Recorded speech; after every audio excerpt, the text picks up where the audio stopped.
Hello friends, welcome back to the new chapter of life management. आज की book है the power of now, जिसको लिखा है एक्चार टोले ने।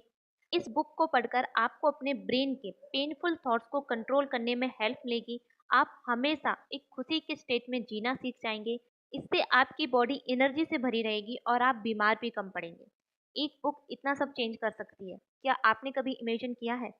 जी हाँ, एक बुक को पढ़ने से आपके लाइफ में इतने सारे चेंजेस आते हैं जो हमने कभी नहीं सोचे होते।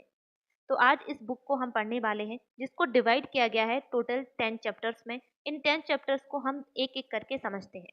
जिसका फर्स्ट चैप्टर है separate your mind and body. हमारे दुख का कारण हमारा ब्रेन होता है। कई बार ब्रेन पास्ट में जितनी भी बुरी घटनाएं हुई होती हैं उनको सोचने लग जाता है और हम सैड हो जाते हैं, और इसका खामियाजा भुगतना पड़ता है हमारी बॉडी को। क्योंकि ब्रेन जब सैड होगा तो वो एड्रिनल ग्लैंड जैसे कुछ स्ट्रेस हार्मोन छोड़ता है, जिसका नाम कॉर्टिसोल और एड्रेनालाइन होता है। इन हार्मोन्स की वजह से हमारी धड़कन बढ़ जाती है, हमारी सांस तेज हो जाती है, मुंह सूखने लगता है और हमें स्ट्रेस होने लग जाता है। और जब ये स्ट्रेस एक लंबे टाइम तक चलता है तो वो डिप्रेशन में बदल जाता है, और डिप्रेशन की वजह से हमारी इम्यूनिटी कमजोर होती है और हमारे शरीर में बहुत सारी बीमारियां आने लगती हैं। तो सबसे पहले आपको अपनी बॉडी से ज़्यादा अपने ब्रेन को ठीक करके रखना है। इसलिए राइटर ने कहा है कि ब्रेन को बॉडी से अलग करना सीखें, यानी कि ब्रेन के नेगेटिव थॉट को बॉडी तक पहुंचने ही ना दें। इससे हमारे अंदर स्ट्रेस हार्मोन्स नहीं निकलेंगे और हमारी बॉडी हेल्दी रहेगी। अगर हम गौतम बुद्ध के नज़रिए से देखें तो उन्होंने ये पोजीशन मेडिटेशन के जरिए हासिल की थी। वे अपने ब्रेन को कंट्रोल कर लेते थे और अपने बुरे थॉट्स का इफेक्ट अपनी बॉडी पर कभी नहीं पड़ने देते थे। सेकेंड लेसन है ऑब्जर्व योर माइंड। अपने बॉडी को ब्रेन से डिटैच करने के बाद आप अपने ब्रेन पर फोकस करें और ये समझें कि आपकी कौन सी थिंकिंग आपको पेन दे रही है। क्या आपको दूसरे से जेलसी हो रही है? अगर ऐसा है तो अपने थॉट्स को खुद से डिटेच करें। ये समझें कि जो भी चीज़ें हैं वो सही नहीं है। कोई भी चीज़ परमानेंट नहीं रहती। बड़ी बड़ी फैक्ट्री भी रह जाती हैं, राजाओं के राज भी चले गए हैं। तो आपको दूसरों से जेलसी नहीं करनी, बल्कि खुद पे काम करना है। सबकी अचीवमेंट से ही रह जाएंगी। आपको सिर्फ खुद पर ध्यान देना है, दूसरों पे नहीं। कोई भी नेगेटिव थॉट आपको अपने अंदर नहीं लाने देना है। जितना हो सकता है उतना पॉजिटिव रहिए। थर्ड लेसन है लिव इन प्रेजेंट। कुछ लोग पास्ट में ही जीते रहते हैं और कुछ फ्यूचर में। ये दोनों ही ऐसी सिचुएशंस हैं जब हमेशा इंसान दुखी रहता है, क्योंकि पास्ट में मिले लोग फेलियर का रोना रोते हैं और उन्हें ये समझना चाहिए कि पास्ट तो चला गया है, क्या वो कभी वापस आ सकता है? तो फिर उसमें आंसू बहाकर क्यों फर्क करना? अगर एक स्टूडेंट फेल होता है और रोता रहे तो क्या उसके मार्क्स बढ़ जाएंगे?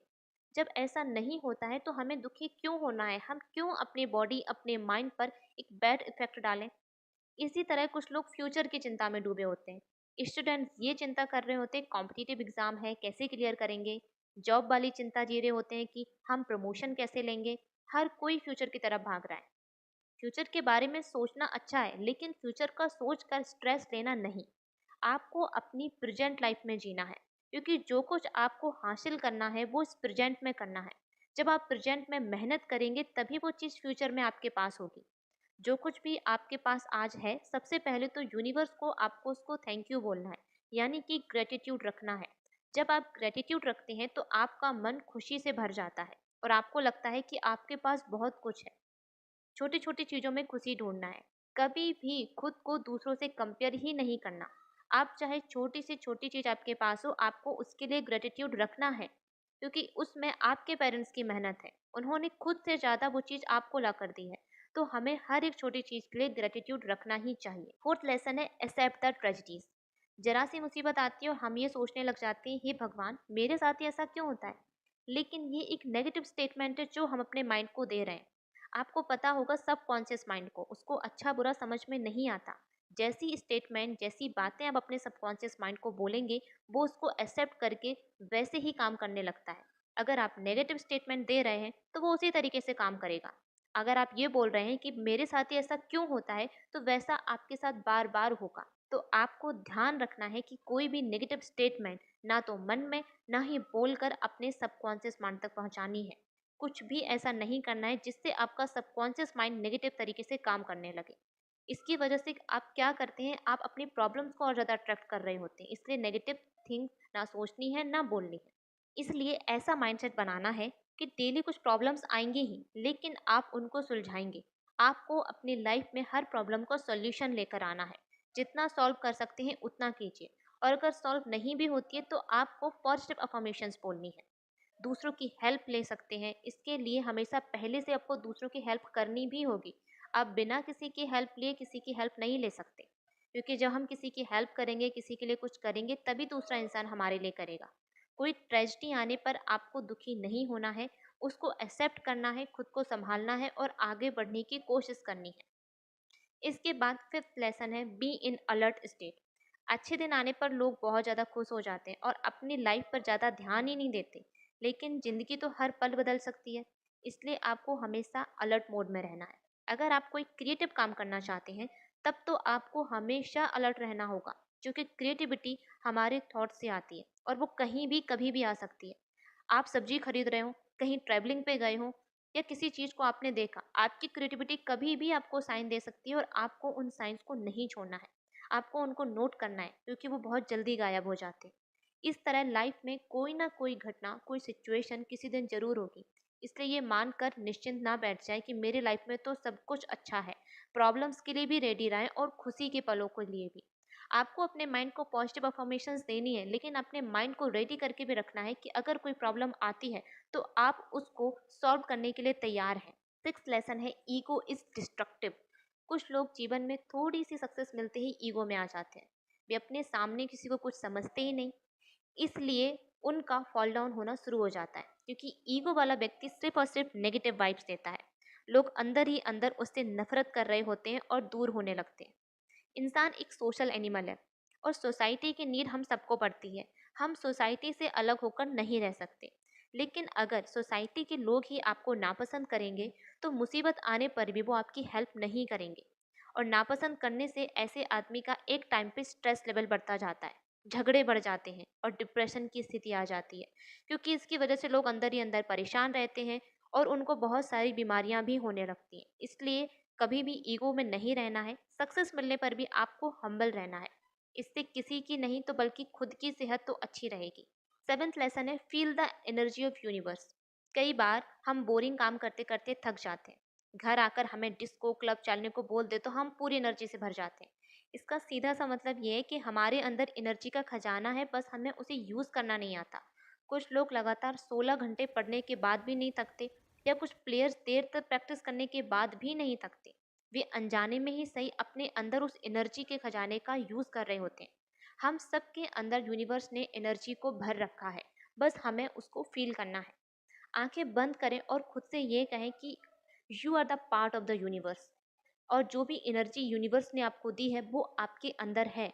इसके साथ साथ आपको अपना काम करना शुरू कर देना है और खुश रहना सीखना है, जो कि सबसे ज़्यादा ज़रूरी है। आपको जो भी काम करना है उसको फुल इंटरेस्ट के साथ करना है। इसे किसी भी रिवॉर्ड से लिंक कर लें। किसी और से रिवॉर्ड लेने की ज़रूरत नहीं है।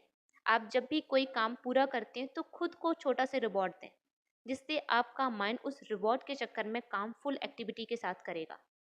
और उसे करते हुए आपको सच में स्पिरिचुअलिटी का भी एहसास होगा। हर काम के साथ आपको स्माइल करना है। इन सब तरीकों से आप अपने अंदर की एनर्जी को कभी भी ख़त्म नहीं होने देंगे। एट्थ लेसन है रिलेशनशिप डिटैचमेंट। इंसान इन रिश्तों की मोह माया में उलझा हुआ है।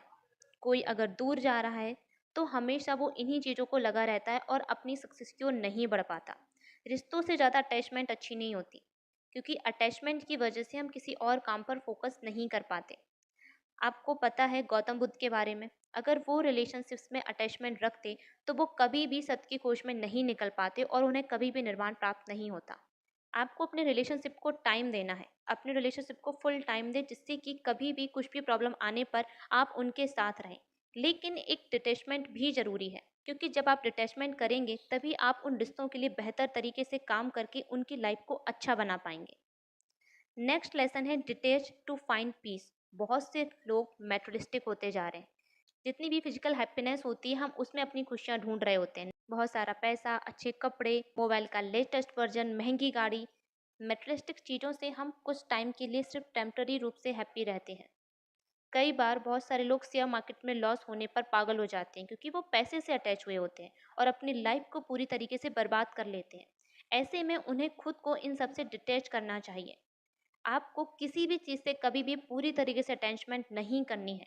हर चीज़ से थोड़ा डिटैच होके रहना है, क्योंकि अगर कोई चीज़ आपसे छिन जाती है, दूर हो जाती है, तब भी आपका माइंड रिलैक्स रहे और आप इतना ज़्यादा पागल ना हो कि आप किसी चीज़ के बिना रह ही ना पाएँ। 10th लेसन है सरेंडर वर्सेस रिजाइन।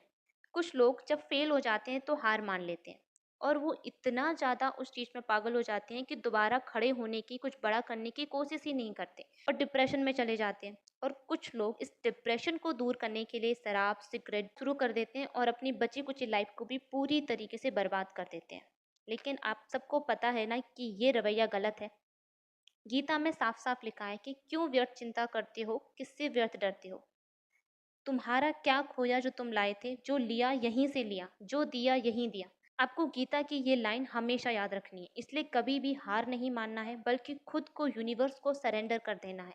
अपनी गलतियों से सीखना है और फिर से कोशिश करना है। विश्वास और कोशिश करते रहने से ही हमें सक्सेस मिलेगी। इसलिए अपने बिलीव को कभी भी नहीं खोना है, क्योंकि सबसे ज़्यादा बिलीव आपको खुद पे रखना होगा। अगर आप खुद पे बिलीव रखेंगे तो आप समझ पाएंगे कि आप क्या क्या चीज़ें कर सकते हैं। ये थी इस बुक की समरी। अगर आपको पसंद आई हो तो कमेंट करके ज़रूर बताइए और इस चैनल को लाइक सब्सक्राइब करना ना भूलें। मिलते हैं नेक्स्ट वीडियो में, तब तक के लिए थैंक यू।